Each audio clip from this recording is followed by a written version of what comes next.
The number one thing, and if you're new, please just number one, you have to do this.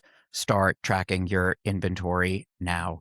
It took me 2 years, and we're still cleaning things up, but I used to go into my storage lockers and I could Helen Keller my way through and knew what sofa was this and what art was that. And that's fine when you're one person.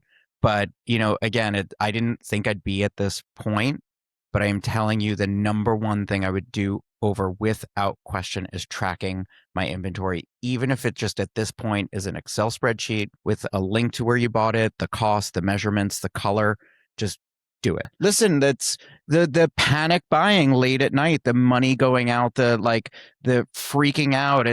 Those things help grow the business. I had no control or knowledge over where things were, how much I've spent.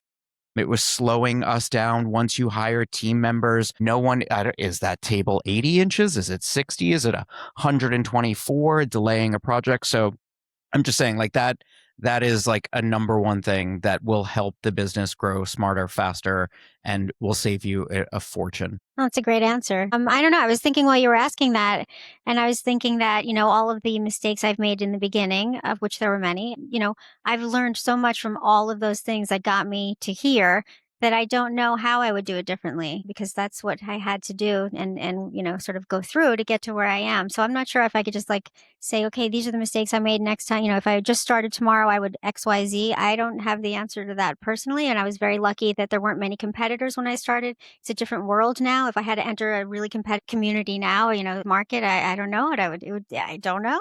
That's my answer. Yeah. It's a good question. There's something that's just blinking in my head, and I can't stress it enough. Set up your accounting so that you can analyze your projects on a per project P&L basis. You have to know how much each project is making or losing you. And even better, start segmenting out your projects by type and by location, because you can get so much useful data that you will need later on. And it's very hard to do that after the fact. Well, for us, it's important because, we have so many different business lines. We have staging, we have what we call furnished homes, which is a turnkey residential experience. We have office staging. We do event staging even. And then for a geographic reason, we need to understand where's New York versus LA versus the Hamptons. And then even looking at when we go to sort of tertiary markets like Denver or Chicago, how did that do? And I think that that allows us to then make better decisions when new projects arise in those markets and of those project types. And it's evident that we were often operating without the kind of visibility that led us to make decisions that ultimately lost money.